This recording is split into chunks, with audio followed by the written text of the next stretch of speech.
कृष्ण हरे हरे राम जप नाम विराम हरि राम राम हरे कृष्ण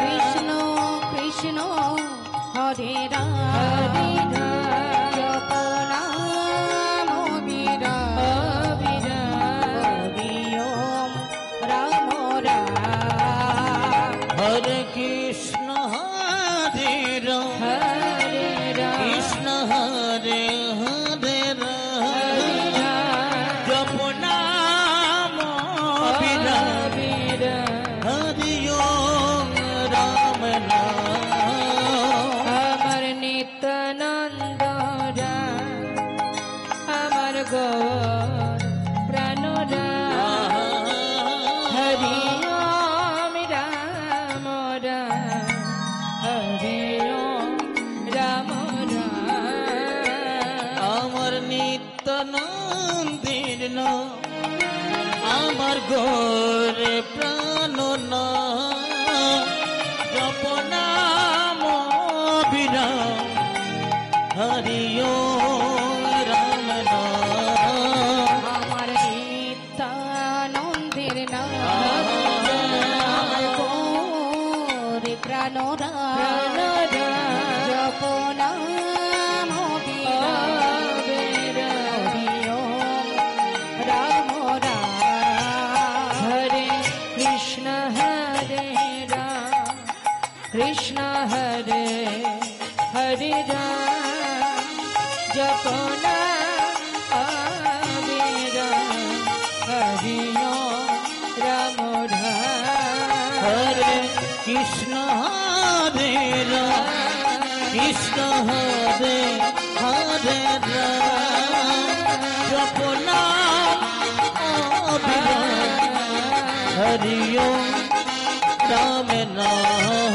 हे प्रभु कहे कह कह अमर नित्यानंद राम अमर गौर प्राण राम हरि ओम राम राम ओ प्रभु कहे कहो कहो আমার নিত্যানন্দের নাম জপ নাম বিরাম হরি ওম রাম নাম हरि प्रभु कहे कहो कहो আমার নিত্যানন্দের নাম আমার গৌর প্রাণ রাম হরি ওম রাম রাম हरे कृष्ण हरे राम कृष्ण हरे हरे राम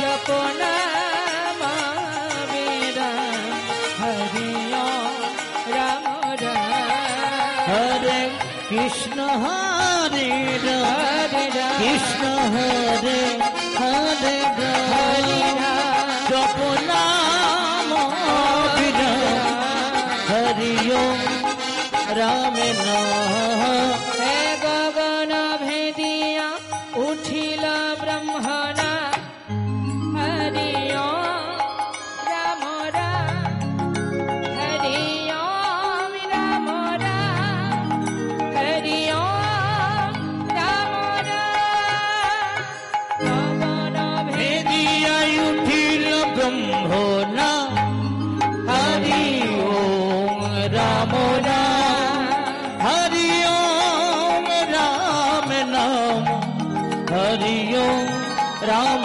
नाम हे गगन भेदिया उठिल ब्रह्मणा हरि ओम राम राम हरि ओम राम राम हरि ओम राम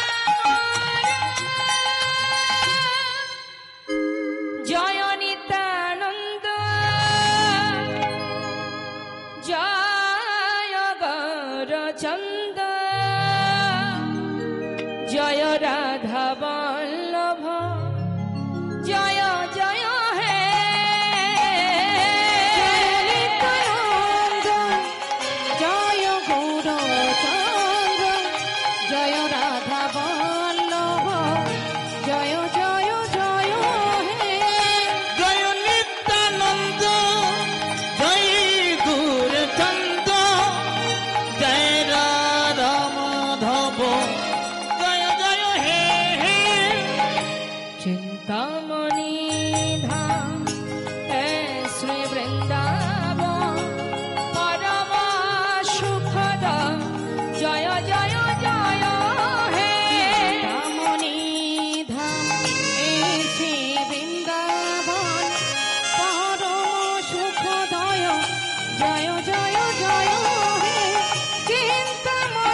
তস্मै শ্রী গুরবে নমঃ। হে কৃষ্ণ করুণা সিন্ধু দীনবন্ধু জগৎপতে গোপেশ গোপিকা কান্ত রাধা কান্ত নমস্তুতে।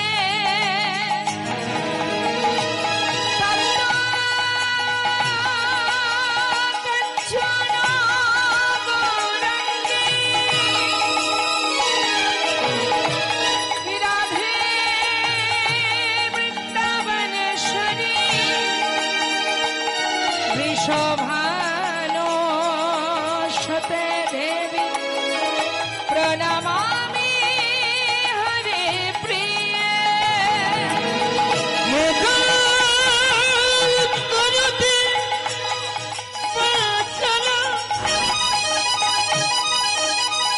पङ्गुलङ्घयतु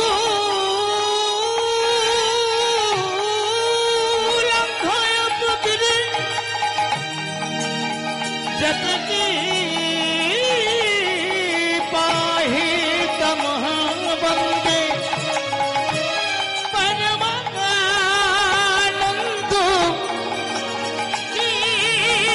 माधव। जय रूप सनातन भट्ट रघुनाथ শ্রীজীব গোপাল ভট্ট দাসী রঘুনাথ।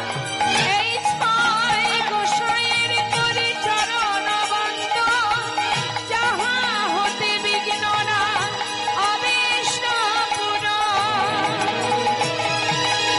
আমার চৈতন্যের গুণ কীর্তন অমৃত লহরী প্রেমানন্দে বদন ভরে বল হরি হরি।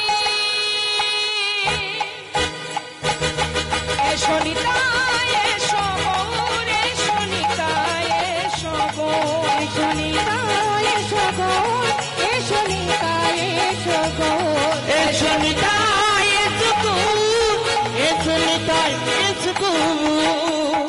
এসো এসো দুটি ভাই, এসো গৌর নিতাই। এসো এসো দুটি ভাই গৌর নিতাই। এসো এসো দুটি ভাই,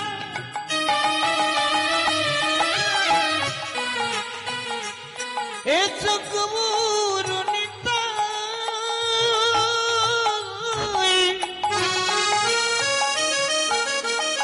এসো এসো দুটি ভাই গৌর নিতাই। এসো এসো দুটি ভাই, এসো গৌর নিতাই। এসো এসো দুটি ভাই গৌর নিতাই। এসো নিতাই এসো গৌর, এসো নিতাই এসো গৌর। এসো নিতাই এসো গৌর, এসো নিতাই এসো গৌর। এসো নিতাই এসো গৌর, এসো নিতাই এসো গৌর। এসো নিতাই এসো গৌর, এসো নিতাই এসো গৌর। এসো নিতাই। এসো গৌর। শ্রী গৌরাঙ্গের দুটি পদ যার ধন সম্পদ, সে জানে ভকতি রসসার। বাবা, ভক্তি সম্পদ পেতে গেলে এই বর্তমান কলিযুগে যদি ভক্তি রাজ্যে প্রবেশ করতে হয়, যদি ভক্ত হতে হয়, ভক্ত হতে গেলে ভক্তি সম্পদ অর্জন করতে হয়। ইহজগতে মা সম্পদ বহু রকমের আছে, আছে না? টাকা পয়সা, বাড়ি গাড়ি ইত্যাদি ইত্যাদি। এই পৃথিবীতে এই মর্তধামে যা কিছু আছে সেগুলোই সম্পদ। কিন্তু এই যে সম্পদ, ইহজগতের যে সম্পদ, যার পিছনে আমরা অহরহ ছুটে বেড়াচ্ছি, এই যে সম্পদ, এই সম্পদের মালিক আমরা কি মনে হয়? আমরা তো মালিক নই। আমাদের ভাগ্যে যতটুকু ভগবান দিয়েছেন সেটুকু দেখাশোনা করার দায়িত্ব আমাদের। আজ আমি আছি, দেখাশোনা করছি, আমি যখন থাকবো না তখন আর একজন সেই আসনে এসে বসবে। হরি বল হরি বল। অর্থাৎ আগেও আপনার ছিল না, পরেও আপনার থাকবে না। সম্পদ সম্পদের জায়গায় থাকবে, শুধুমাত্র যে দেখাশোনা করছে অর্থাৎ ম্যানেজারি করছে যে, সে বদলি হবে। তাই তো আগে পিতার ছিল, তিনি নেই তাই আমি হয়েছি, আমি ম্যানেজারি করছি, মালিকানা করছি। আমি যখন থাকবো না আর একজন এসে বসবে। তাহলে ইহজগতের কোনো সম্পদই কিন্তু আমার নয়। এই যে দেহটা, এটা কি আমার? হরে কৃষ্ণ। এই দেহটাও তো আমার নয়। এটা আজ আছে কাল থাকবে না। দেখবেন এই যে দেহটা শিশুকাল থেকে বৃদ্ধ পর্যন্ত আমরা আমাদের শরীরের জন্য অনেক রকমের ট্রিটমেন্ট করি, তাই না মা? কত ব্যবস্থা করি, কত কত ক্রিম, কত কত খাওয়া দাওয়া, সব কিছু আমরা শরীরকে সুস্থ ভালো রাখার চেষ্টা করি। হ্যাঁ, দামি দামি ক্রিম মাখি। কেন মাখি? যাতে স্কিনটা সুন্দর থাকে, যেন কখনো বুড়ি হয়ে না যায়। হ্যাঁ, এত এত টাকা পয়সা খরচ করা হয়, কিন্তু তথাপিও ধরে রাখতে পারবো কি? হ্যাঁ, সময়ের সাথে সাথে চুলও পাকবে, দাঁতও পড়বে, কানে শুনবো না, চোখে দেখবো না।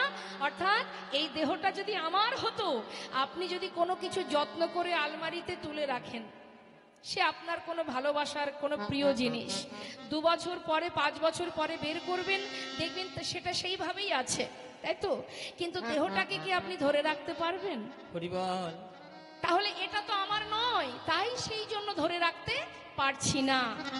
বৃদ্ধ হব, চুলও পাকবে, দাঁতও পড়বে। তাহলে এটা কার? এটা প্রকৃতির সৃষ্টি, তিনি দিয়েছেন মানব দেহ। সাধনা করেছিলাম, একদিন দুদিন নয়, 84 লক্ষ জনে ভ্রমণ করেছিলাম, ভগবানের কাছে মনুষ্যকুলে জন্ম চেয়েছিলাম। তাই তিনি সন্তুষ্ট হয়ে তার কাছে যখন আমরা প্রতিজ্ঞাবদ্ধ হয়েছিলাম, ভবে গিয়ে তোমার নাম, তোমার গুণগান, তোমার সেবা, তোমার পূজা, আর কিছু করব না, এই তোমায় ভালোবাসবো, এই কথা বলেছিলাম, সাধনা করেছিলাম, তারপরে মানব দেহটা পেয়েছি। পশুকুলে জনম, বৃক্ষকুলে জনম, শাস্ত্রে বললেন জলজা নবলক্ষানি স্থাবরা বিংশতি, কৃমিয়া রুদ্র সংখ্যা পক্ষিণাং 10 লক্ষ কম, 30 লক্ষানি পশু মানুষ্য 24 লক্ষানি মানবা। কীটকুলে, পক্ষীকুলে, পশুকুলে, বৃক্ষকুলে সবকিছু জন্ম নিয়েছি আমরা। হরি বল। তারপরে এই সুন্দর মানব দেহটা পেয়েছি, কৃষ্ণ বলার জন্ম পেয়েছি, হরি বলার বদন পেয়েছি, দেখবার নয়ন পেয়েছি। মা দেখুন, মানব দেহ পেলেই যে ভগবানের সেবা করা যাবে 16 আনা দিয়ে, 10 ইন্দ্র ষড়রূপ দিয়ে, যারা প্রতিবন্ধী হয়, যারা চোখে দেখতে পায় না, যাদের 2টি হাত নেই, কানে শোনে না, যারা বোবা, তারাও তো মনুষ্যকুলে জন্ম পেয়েছে। কিন্তু কি অপরাধের কারণে আজ সে চোখে দেখতে পায় না? হরি বল হরি বল। আমরা তো সবই পেয়েছি মা, তিনি সবই দিয়েছেন। দিলে কি হবে? এই সংসারে মায়া আর সংসারের যে মোহ, যারা আমার নয় তাদেরকে আমার করে আমরা বসে আছি। আদৌ কি এরা আমার? আমার সঙ্গে তো কেউ আসেনি, এসেছিল আপনার সন্তান, আপনার স্বামী, আপনার মাতা পিতা, কেউ কিন্তু আপনার সঙ্গে আসেনি বাবা। আবার যাবেও কেউ আপনার সঙ্গে নয়, সবাই সবার মতো একা একা যাবে। তাহলে সংসারটা কি? একটা বিচিত্র নাট্য মঞ্চ, একটা অভিনয় মঞ্চ। কখনো বা কারোর কন্যা, কখনো কারোর স্ত্রী, কখনো কারোর মা, একই ব্যক্তি একটার পর একটা অভিনয় করছি সংসার জীবনে। এটা আমার কথা নয়, শাস্ত্রে বললেন কাতবকান্তা কস্তে পুত্র সংসারায় বতিব বিচিত্র নলিনী জলগত তারালাঙ্গ তৎপদতিশয় চপল। অর্থাৎ কেউ কারো নয়। তাহলে যিনি পাঠিয়েছেন তিনি আমার, আবার যিনি নিয়ে যাবেন তিনিই আমার। কেউ তোমার সঙ্গে যাবে না, যাবে কে? যাবে শুধুমাত্র হরিনাম। হরি বল। যাকে সারা জীবন একবার ডাকার সময় হয় না, যে মহামন্ত্র সারা জীবনে একবার বলার সময় হয় না, সেই মহামন্ত্র হরিনাম, সেই কিন্তু আমাদের জীবনের সঙ্গের সাথী। তাহলে এখান থেকে আমাদের বুঝতে হবে মা, কে আপন কে পর, কে নিত্য কে অনিত্য। অনিত্য এই সংসার, এটা অনিত্য, আজ আছে কাল থাকবে না। নিত্য কোনটি? যিনি আসার সময় আমাকে পাঠিয়েছে, আবার নিয়ে যাবার সময় সে আমারই সঙ্গে থাকবে, সেই তো নিত্য। সুখে আছে, দুঃখে আছে, ভালোতে আছে, মন্দতে আছে, সব সময় আছে। এ কথাটা বলেছিল বিশ্বকবি রবীন্দ্রনাথ ঠাকুর। তিনি কি বলেছিলেন? আমার হিয়ার মাঝে লুকিয়েছিলে, দেখতে আমি পাইনি তোমায়, দেখতে আমি পাইনি। আমার হিয়ার মাঝে লুকিয়েছিলে, দেখতে আমি পাইনি তোমায়, দেখতে আমি পাইনি। আমার হিয়ার মাঝে লুকিয়েছিলে, দেখতে আমি পাইনি তোমায়, দেখতে আমি পাইনি। আমার হিয়ার মাঝে লুকিয়েছিলে, দেখতে আমি পাইনি তোমায়, দেখতে আমি পাইনি। ওই বাহির পানে চোখ মেলেছি, বাহির পানে। সত্য কথা বাবা, প্রত্যেকের হৃদয় মন্দিরে যিনি আছেন, যিনি আছেন বলেই আমি কথা বলতে পারছি, তিনিই তো সেই পরমাত্মা, তিনিই তো সেই ভগবান। যিনি এখানে আছেন, আমি তাকে চিনতে না পেরে মন্দিরে যাই, তীর্থে যাই ভগবানকে দেখবার জন্য। তাই বলছে কবি, বিশ্বকবি, হে প্রভু, বাহির পানে চোখ মেলেছি, বাহির পানে, আমার হৃদয় পানে যাইনি। আমার হিয়ার মাঝে লুকিয়েছিলে, দেখতে আমি পাইনি তোমায়, দেখতে আমি পাইনি।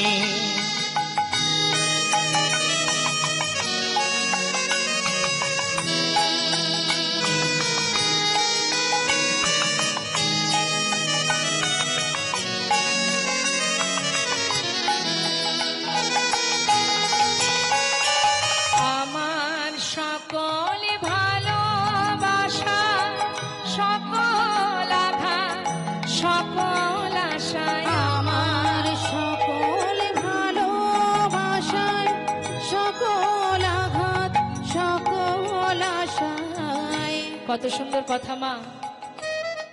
কবি রবীন্দ্রনাথ ঠাকুর তিনি বলছেন, হে দয়াময়, তুমি আমার যেমন আশাতে আছো, তেমন ভালোবাসাতেও আছো। তুমি আমার আঘাতে যেমন আছো, তুমি আমার সুখেও আছো। তুমি সর্বদাই আছো আমার কাছে, কিন্তু আমি তোমার কাছে যেতে পারলাম না। আমার সকল ভালোবাসা, সকল আঘাত, সকল আশায় তুমি ছিলে আমার কাছে, তুমি ছিলে। আমি তোমার কাছে যাইনি। আমার হিয়ার মাঝে লুকিয়েছিলে, দেখতে আমি পাইনি তোমায়, দেখতে আমি পাইনি। আমার হিয়ার মাঝে লুকিয়েছিলে, দেখতে আমি পাইনি তোমায়, দেখতে আমি পাইনি। তাহলে মা, আমি মানে কি? আমি মানে এই দেহটা নয়। আমি মানে শ্বাস প্রশ্বাস, যেটা চলছে, যেটা আছে তাই আমি আছি। যেটা থাকবে না যেদিন, সেদিন আর আমি থাকবো না। অর্থাৎ আমি আছি, তাই আমার দেহ মন প্রাণ সবই আছে। হ্যাঁ, আর এই যে আমি, এই যে আমি, এটাই হচ্ছে পরমাত্মা। এই পরমাত্মাকে সেবা দিতে হলে এই যে এখানে সাধুগুরু বৈষ্ণব বসে আছে, অমৃত কথা আস্বাদন করছে, এই সেবাটা কার সেবা? এটা হচ্ছে পরমাত্মার সেবা। হরি বল। তাই যখন কেউ সেবায় বসে, যদি কেউ বিঘ্ন ঘটায় ভালো লাগে? কেউ যদি এসে জ্বালাতন করে, খেতে বসেছেন আপনি, কেউ যদি বারবার আপনাকে জ্বালায়, ভালো লাগবে? তখন সব আপনি কি বলবেন, বাবা একটু শান্তি করে খেতে দে না, তাই তো? ঠিক তদ্রূপ যখনই অমৃত কথা, ভাগবত কথা, কৃষ্ণ কথা শ্রবণে আমরা বসবো, জানতে হবে মা এটা আমার পরমাত্মার সেবা, তাই সেবায় যেন বিঘ্ন না ঘটে। হ্যাঁ, এই জগতে বৈষ্ণব মহাজন বললেন, যদি তুমি সম্পদ ভাবো, একমাত্র তোমার নিজের সম্পদ, সেটা কি? গৌর হরির যুগল চরণ। হরি বল, হরি বল। নবদ্বীপে কে কে গেছেন একটু হাত তুলে দেখান।